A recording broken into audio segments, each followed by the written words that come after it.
Hello student, आज का हमारा टॉपिक है लॉ ऑफ सेग्रीगेशन। ये लॉ ऑफ सेग्रीगेशन क्या है?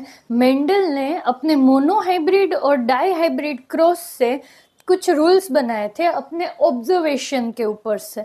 मेंडल ने जो मोनोहाइब्रिड और डाईहाइब्रिड का जो क्रॉस करवाया था, ये एक्सपेरिमेंट करा था, उसमें से उसने जो ऑब्जर्वेशंस निकाले, जो कंक्लूजन निकाले, उसके बेसिस पे उसने 3 लॉ दिए थे। ये उसमें से एक लॉ है, ठीक है। उन 3 में से ये एक लॉ है जिसको क्या बोलते हैं? Law of segregation. यहाँ पे सेग्रीगेशन वर्ड का मीनिंग क्या है? सेग्रीगेशन वर्ड का मतलब होता है सेपरेशन। अब मेंडल ने 2 एक्सपेरिमेंट करा था, मोनोहाइब्रिड क्रॉस वाला भी और डाईहाइब्रिड क्रॉस वाला भी।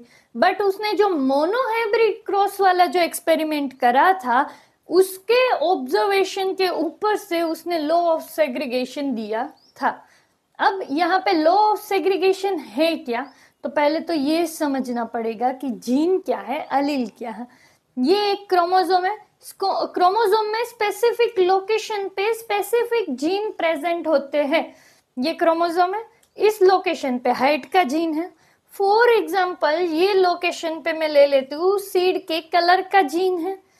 ये लोकेशन पे मैं ले रही हूँ कि यहाँ पे सीड के शेप का जीन है, ठीक है। तो अब जीन क्या है वो पता लग गया। जीन मतलब क्या कि स्पेसिफिक क्रोमोसोम की लोकेशन पे एक इंफॉर्मेशन प्रेजेंट रहती है जो कि ऐसे प्रोटीन वगैरह बनाती है, जो हाइट देती है, सीड को कलर देती है, सीड को शेप देती है, ऐसे। अब यहाँ पे ये जो जीन है, एक जीन के अंदर 2 ऑप्शन रहते हैं डिप्लॉइड्स के अंदर, ठीक है। तो एक जीन के अंदर 2 ऑप्शन माने 2 अलील रहते हैं। फॉर एग्जाम्पल, ये एक पेरेंट है, ये दूसरा पेरेंट है। ये पेरेंट के अंदर जो हाइट का जीन है, उसके 2 ऑप्शन है। एक कैपिटल टी माने टॉल हाइट, और दूसरा ऑप्शन कौन सा है? शॉर्ट हाइट वाला। ये दूसरा पेरेंट है, उसके अंदर एक ऑप्शन है कैपिटल टी, एक ऑप्शन है स्मॉल टी। तो इसका मतलब है इस पेरेंट के अंदर भी जो 2 ऑप्शन है, 2 अलील है हाइट के जीन के, ठीक है, वो क्या है? टॉल और शॉर्ट दोनों के हैं। अब बच्चे में क्या होगा? जो इन दोनों के क्रॉस से ऑफस्प्रिंग बनेगा, उसके अंदर कैसा होगा? तो रेंडमली एक जीन के 2 अलील में से कोई एक ही बच्चे में पास होता है पर पेरेंट, ठीक है। तो फॉर एग्जाम्पल, ये हाइट का जीन है, तो ये 2 अलील से 2 ऑप्शन से उसमें से कोई एक ही बच्चे में पास होगा। हो सकता है रेंडमली कोई पास होता है, हो सकता है इसने कैपिटल टी पास करा, इन दोनों में से ये पेरेंट ने स्मॉल टी पास करा। ऐसा भी तो चांस था कि ये पेरेंट जो है वो स्मॉल टी पास कर रहा है और ये पेरेंट भी तभी स्मॉल टी पास कर रहा है। रेंडमली ये प्रोसीजर होती है। अब तो फिर लॉ ऑफ सेग्रीगेशन क्या है कि ये जो 2 अलील प्रेजेंट है कोई भी जीन के, वो दोनों सेपरेट हो जाते हैं। मतलब दोनों के दोनों नहीं जाने वाले, साथ में सेपरेट हो जाएंगे, दोनों में से एक ही जाएगा। अब वापस अच्छे से समझते हैं। हमको पता है कि एग्जाम्पल लेते हैं ह्यूमंस का। ह्यूमंस के अंदर क्या होता है? फीमेल के अंदर एग का प्रोडक्शन होता है, मेल के अंदर स्पर्म का प्रोडक्शन होता है। अब एग जो होता है या स्पर्म होता है, उसको क्या कहा जाता है? गेमीट कहा जाता है। गेमीट माने सेक्स सेल। एग या तो स्पर्म, वो दोनों ही क्या है? गेमीट है। तो पहले क्या होता है? डिप्लॉइड के अंदर, जिसके अंदर सारी चीजों की 2-2 कॉपीज होती है, उनको क्या कहा जाता है? डिप्लॉइड कहा जाता है। डिप्लॉइड के अंदर पहले वो गेमीट का फॉर्मेशन करते हैं। जब सेक्सुअल रिप्रोडक्शन होता है तब क्या होता है?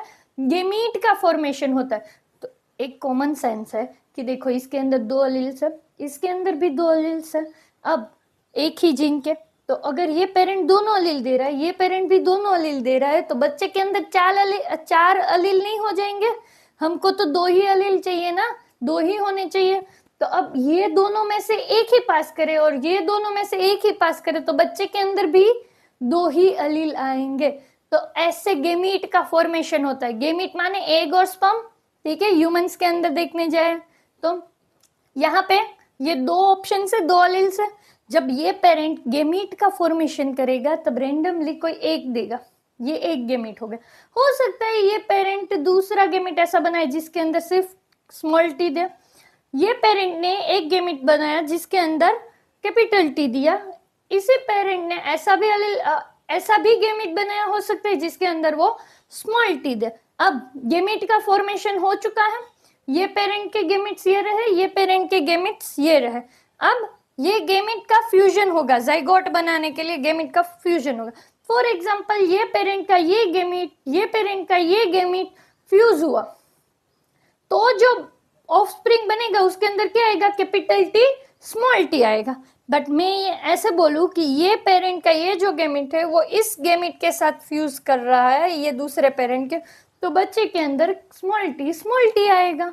तो लॉ ऑफ सेग्रीगेशन क्या बोलता है कि अलील जो है, मतलब कि दो ऑप्शन है जीन के, वो सेपरेट हो जाते हैं जब गेमीट का फॉर्मेशन होता है तब।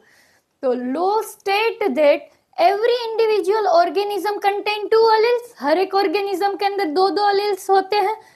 अब this alleles separate such that each gamete contain one of the अलील।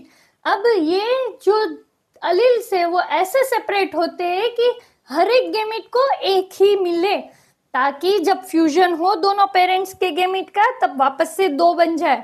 अगर ये 2 देता, ये 2 देता तो 4 बन जाते। इसलिए इसमें से रेंडमली एक और इसमें से रेंडमली एक जाता है और फ्यूजन होता है, ज़ाइगोट बनता है, तो इसके पास वापस से 2 आ जाए। ओके, नेक्स्ट, ये लॉ जो है वो डिप्लॉयड ऑर्गेनिज्म के लिए ही एप्लीकेबल है, क्योंकि डिप्लॉयड ऑर्गेनिजम्स होते हैं तो ही तो वो डिप्लॉयड है, वो हैप्लॉयड गेमीट का फॉर्मेशन करेंगे और हैप्लॉयड गेमीट का फॉर्मेशन करके फ्यूजन होके ज़ाइगोट का फॉर्मेशन होगा। मतलब ये जो लॉ ऑफ सेग्रीगेशन है वो किसके लिए चलता है, डिप्लॉयड ऑर्गेनिज्म के लिए चलता है।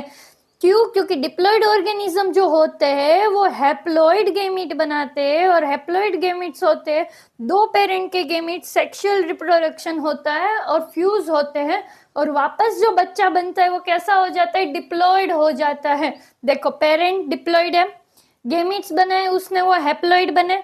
अब 2 पेरेंट्स के गेमीट्स फ्यूज होते हैं, तब सेक्सुअल रिप्रोडक्शन के टाइम पे 2 गेमीट फ्यूज होते हैं दोनों अलग अलग पेरेंट के, तब जो फ्यूजन से जाइगोट बनता है वो वापस से डिप्लॉयड हो जाता है। मतलब पेरेंट्स डिप्लॉयड, जो गेमीट्स बने हैं वो हैप्लॉयड, गेमीट के फ्यूजन से जाइगोट बना जो कि वापस डिप्लॉयड होगा।